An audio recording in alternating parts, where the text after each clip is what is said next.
चलिए दोस्तों, आज हम सब मिलके एक कहानी सुनते हैं जिसका शीर्षक है गोनू झा और मीठा महाभोज। आज से लगभग 500 साल पहले मिथिला नाम का एक राज्य हुआ करता था। उस राज्य में भरोरा नाम का एक गांव भी था।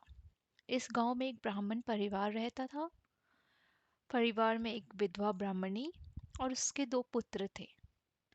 बड़े पुत्र का नाम गोनू और छोटे पुत्र का नाम भोनू था। गोनू बड़ा ही चतुर, हाजिरी जवाब और प्रखर बुद्धि का युवक था। सारे गांव में उसकी अक्लमंदी की चर्चा होती थी। उसने पिता की मृत्यु के बाद घर की सारी जिम्मेदारी संभाल रखी थी। थोड़ी सी खेती में ही घर का ठीक प्रकार से गुजारा हो जाता था। वृद्धा माँ अपने बड़े बेटे की बुद्धि और परिश्रम से प्रसन्न रहती थी, पर माँ को अपने छोटे बेटे की बड़ी फिक्र होती थी। उसे लगता था कि उसके बाद उसका भोनू जाने कैसे रहेगा। इस बारे में उसने एक दिन गोनू से बात की। बेटा गोनू, अब मेरी उम्र हो चुकी है। भगवान के घर से कभी भी बुलावा आ सकता है। माँ ने उदास होते हुए कहा, बेटा, मुझे तेरी फिक्र तो नहीं है। ईश्वर का दिया हुआ तेरे पास बलबुद्धि है, जो किसी भी परिस्थिति में इंसान का साथ नहीं छोड़ती। मगर भोनू की फिक्र है। वो साधारण बुद्धि का लड़का है। माँ, तू बब्बा की फिक्र क्यों करती है? मैं हूं ना, मेरे पे भरोसा कर। बबुआ को मेरे जीते जी कोई परेशानी नहीं होगी, गोनू ने कहा। भगवान तुझे सदा खुश रखे बेटा, अब मैं चैन से मर सकूंगी। वृद्धा के आंखों में संतोष का भाव आए। कुछ ही दिनों के बाद गोनू का विवाह हो गया। उसकी पत्नी बड़ी ही सुशील और प्रतिव्रता स्त्री थी। स्वयं गोनू भी धार्मिक प्रवृत्ति के थे। वह काली माँ के उपासक थे और नित्य प्रति पूजा करते थे। सारा गांव कहता था कि गोनू झा को काली माँ की कृपा से इतनी बुद्धि प्राप्त हुई है। अपनी छोटी मोटी सभी समस्या लेकर गांव गोनू झा के पास आते और गोनू झा चुटकियों में उनकी समस्या का समाधान कर देते। जैसे ही अक्सर होता है कि धन और कृति बढ़ने पर आदमी से कुछ ईर्ष्यालु लोग और भी ईर्ष्यालु हो जाते हैं। ऐसे ही गोनू झा के साथ भी हुआ। गांव के कुछ लोग उनसे भी द्वेष रखने लगे, परंतु गोनू झा को ना तो किसी का भय था और ना किसी से मतलब। वह अपना काम सफल करने की विद्या जानते थे। उनकी बुद्धि के समक्ष उनके विरोधी भी नतमस्तक हो जाते थे। आवश्यकता पड़ने पर गोनू झा अपने बुद्धि बल के से विरोधियों से अपना कार्य सहज से करा लेते थे। यद्यपि गोनू झा बहुत ही धनी न थे, पर उनके परिवार का गुजारा ठीक प्रकार से हो जाता था। उनकी पत्नी एक कुशल गृहिणी थी और पति की बहुत सम्मान करती थी। गोनू झा के विवाह के कुछ दिन पश्चात ही उनकी माता का देहांत हो गया। हिंदी रीति रिवाज से गोनू झा ने भली प्रकार से माता का दाह संस्कार किया। गांव में भोज की प्रथा का चलन होता है। कोई पैदा हो या मर जाए, दोनों ही स्थिति में भोज करना होता है। गोनू झा वे विचार कर चुके थे कि वह अपने सामर्थ्य अनुसार अपनी माता का भोज करेंगे, परंतु उनके विरोधी जैसे इसी अवसर की ताक में थे। विरोधियों ने मिलकर योजना बनाई कि किसी भी प्रकार से गोनू झा को महाभोज के लिए उकसाया जाए। सब मिलकर उनके घर मातम पूर्ति करने के लिए गए। इधर उधर की बातें हुई और फिर एक ने बात छेड़ दी। झा जी, माता जी के भोज का क्या विचार है? विचार क्या भैया, अपनी समर्थ अनुसार ही करूंगा, गोनू झा ने कहा। अब प्रथा को मैं तोड़ तो नहीं सकता। यह बात ठीक है, दूसरे ने कहा। वैसे भी आप ब्राह्मण हैं, आसपास के 25 गांवों में आपका आना जाना है। किसी भी गांव से कैसा भी भोज हो, आपको निमंत्रण आई है। सो तो है, तीसरा बोला। भाई, अपने गोनू झा की प्रसिद्धि तो दूर दूर तक फैली है। सब तो इन्हीं से राय लेने आते हैं। इस हिसाब से तो झाजी को 25 गांवों को महाभोज देना चाहिए। वो तो करेंगे ही, माता जी की आत्मा को की शांति के लिए भी और गोनू झा के चारों ओर फैली हुई कीर्ति के लिए भी आवश्यक है। सबका मुंह मीठा होना चाहिए। अरे माँ काली का दिया सब कुछ तो है इनके पास। माता जी स्वर्ग में बैठी आशीर्वाद देंगी और फूल इन्हें समाएंगी। गोनू झा खामोशी से उनकी बातें सुन रहे थे।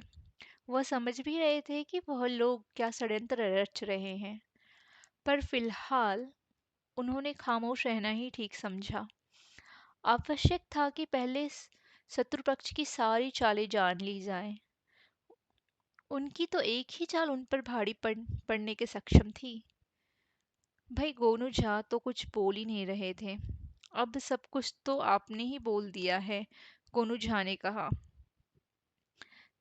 चार पंचों की बात टालना भी तो उचित नहीं है। इसका मतलब महाभोज होगा। भाई वाह, ऐसा सपूत बेटा भगवान हर किसी को दे।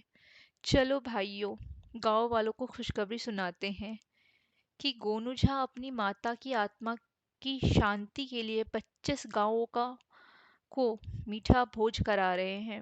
विरोधी दल ने खुश होकर कहा। फिर विरोधी वहां से खुश होते हुए चल दिए। आपस में कहते भी जा रहे थे कि खूब फंसाया चतुर गोनू को। अब सब आटे दाल का भाव मालूम चल जाएगा बच्चों को। बड़ा सयाना बना फिरता है। अरे, किसी को कुछ समझता ही नहीं था। अब जब घर के बर्तन भांडे बिक जाएंगे ना, तब पता चलेगा। मजा आ गया। मीठे का महाभोज ऐसे थोड़ी हो जाता है क्या। मैं तो भाई छक कर खाऊंगा, एक ने हंसकर कहा। और कौन तुमसे कम खाता है। देखना गोनू झा का दिवाला निकल जाएगा। सब ठट ठटकार हंस पड़े और सारे गांव में यह बात फैला दी। जो भी सुनता हतप्रभत रह जाता। गोनू झा की आर्थिक स्थिति बहुत अच्छी नहीं थी और यह बात सभी जानते थे। लगता है कोई कड़ा खजाना मिल गया है, किसी ने कहा। हो सकता है माँ बाप के पास भी तो कुछ होगा। जितने में उतनी बातें, पर मीठे का महाभोज की खुशी सबको थी। 10-20 साल में कभी एक बार ऐसी दावत मिलती है। उधर गोनू झा अपनी पत्नी के पास पहुंचे तो उनके चेहरे पर अजीब सी मुस्कुराहट थी, जबकि पत्नी पर हवाइयाँ उड़ रखी थी। यह क्या कर रहा है आप? 25 गांव के मीठे का महाभोज की हामी भर ली। आसान काम समझ लिया है क्या? घर की स्थिति से अनजाने हो क्या? अरे भाग्यवान, हामी मैंने नहीं भरी, गोनू जहां मुस्कुराए। ये तो उन लोगों की अपनी योजना है, तो आपको विरोध करना चाहिए कि जैसी गीत वैसी ताल। उन लोगों ने जो सोचा है वही होगा, पर कैसे होगा ये मैं करूंगा ना। लगता है आपने कुछ सोच लिया है, पत्नी मुस्कुराई। अब जब दुश्मन वार करे तो चुप नहीं बैठा जाता। तुम देखना कि मैं कैसे उन लोगों से मनमर्जी करवाता हूँ। पत्नी के माथे से चिंता की लकीरें हटी। अपनी पति की अक्ल पर उसे पूरा विश्वास था। उधर महाभोज की बात उस गांव से निकलकर और गांव में पहुंची। लोग शोक व्यक्त करने आने लगे, भीड़ बढ़ने लगी। लोग गोनू झा की तारीफें करते न थकते। गोनू झा बस मुस्कुराते रहते। भोज का दिन भी करीब आ रहा था। गोनू झा बाजार से बैलगाड़ी भरकर पत्तल ले आए। अब कोई शयंस न बचा था। भोज के एक दिन पहले 25 गांवों में निमंत्रण भेजा गया। गोनू झा ने भोज की व्यवस्था खेतों में की और अगर सबसे अपील कि 11 बजे तक सब आ जाएं। अगले दिन प्रातःकाल सभी भरौरा में भोज खाने वाले आने का शुरू सिलसिला शुरू हुआ। गोनू झा सबको कतार में बिठा रहे थे और उनके सामने पत्तल रख रहे थे। विरोधी परेशानी में थे कि न कोई हलवाई दिख रहा है, न ही कोई भट्टी नजर आ रही है। कैसे मीठा महाभोज होगा। 12 बजते बच्चे 25 गांव के आदमी खेत में कतार में बैठे थे और मीठे का प्रतीक्षा कर रहे थे। तब गोनू झा के आदेश पर उनके मित्रवर्ग ने मीठा परोसना शुरू किया। यह क्या, पत्तल पर 4-4 इंच के गन्ने के टुकड़े परोसे जा रहे थे। खाने वाले हतप्रभत और विरोधी दल हक्का बक्का। तब कुछ बुजुर्ग ने क्रोध में भरकर गोनू झा को फटकारा। गोनू झा, यह सब क्या है?